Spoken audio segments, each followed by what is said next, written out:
नमस्कार, जय श्री कृष्ण। मां या करिश्मा पेसवाणी ऐं मुंहिंजे चैनल में तव्हां सभिनीनि जो स्वागत आहे।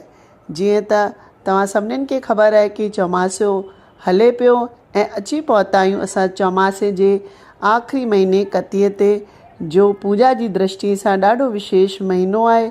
उअं त चारई महीना ई पूजा पाठ कबी आहे, पर कतीअ जो ॾाढो वॾो महात्म आहे। त अचो ॿुधूं कती महीने जी महिमा, हिन महीने में छा कबो आहे ऐं कीअं कबो आहे।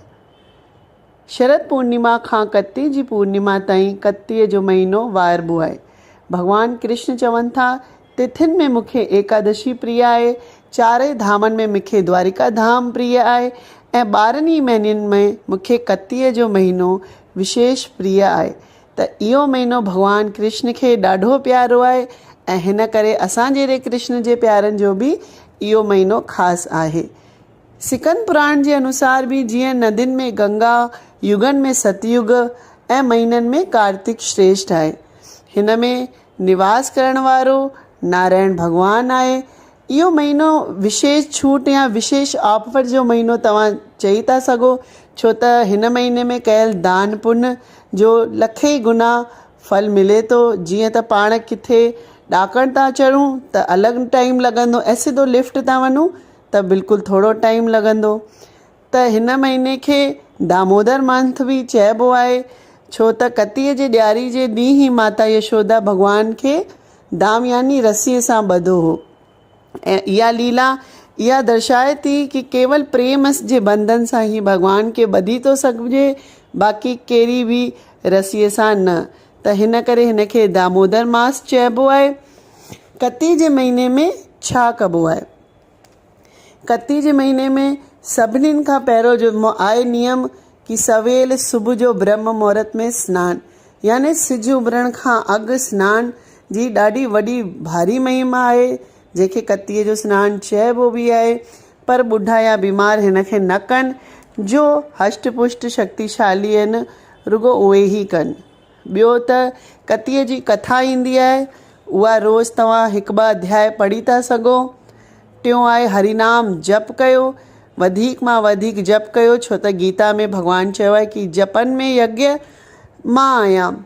ऐं पंहिंजे गुरु मंत्र इष्ट देवता जो वधीक मां वधीक जप कयो, हरिनाम कीर्तन कयो। अकेला न करे सघो त मिली करे संकीर्तन कयो। ऐं टियों आहे त तुलसी ऐं सिज खे पाणी ॾियो, तुलसीअ खे ॾीओ ॿारियो, तुलसी खे सिंचाई कयो ऐं भॻवान जे अॻियां रोज़ु घीअ जो ॾीओ ॿारियो। हिन महीने में दान जी बि ॾाढी भारी महिमा आहे। दान त हमेशह ई फलदायक आहे, पर कतीअ जे महीने जो दान जो अलॻि ई महत्व आहे। अन्नदान कयो, रोज़ु 1 मुट्ठी खाइण खां अॻु कहिड़ो बि अनाज कढी छॾो। गांइ दान कयो, गांइ दान न करे सघो त गांइ खे चारा दान कयो। ॿियो न त तुलसी जो पौधो दान कयो, आंवले जो पौधो दान कयो। हुन खां पोइ कहिड़ो बि पाठ कयो, रोज़ु भागवत, गीता, रामायण जो बि तव्हांखे वणे नियम सां हुनजो रोज़ु पाठ कयो। ऐं हिन महीने में दीपदान जी ॾाढी भारी महिमा आहे। कहिड़े बि मंदिर टिकाणे में तुलसीअ जे अॻियां तव्हां दीपदान कयो। अगरि घी न हुजे त तिरनि जो तेल, मतिलबु पंहिंजी हस्ती जे मुताबिक़ कार्तिक जा उत्सव ऐं दान ज़रूरु करणु खपनि। ॿियो न त तव्हां कहिड़ो सरल नियम ई खणी छॾो कि कहिड़ी बि तव्हांजी जो प्रिय वस्तु हुजे, तव्हांखे वणंदी हुजे, त उहा छॾे ॾियो 1 महीने लाइ। 1 वेलो खाओ, बिना बसर थूम जी रोटी खाओ, या मां रुगो ॿाहिरि न खाईंदसि इहो नियम वठी था सघो। धरती ते सुम्हण जो नियम वठी था सघो। कहिड़े बि मंदिर में रोज़ु नियम सां ॾीओ ॿारण जो नियम वठी था सघो। पंहिंजी सुविधा जे अनुसार कहिड़ो बि नियम वठो ऐं सॼो महीनो उहो पालियो। कतीअ में ॾिसो जाम वॾा ॾिण बि हिन में ई पवंदा आहिनि। ॾियारी थी, धनतेरस थी, सभु हिन में वॾा ॾिण पवंदा आहिनि।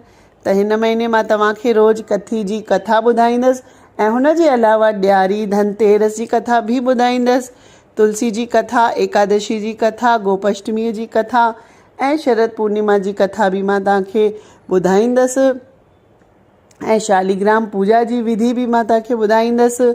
त तव्हां कमेंट करे ज़रूरु ॿुधाइजो कि तव्हां कहिड़ो नियम वरितो आहे। तेसिताईं मोकल थी वठां। वरी मिलंदासीं हिकु नए वीडियो सां। तेसिताईं जय श्री कृष्ण, जय झूलेलाल।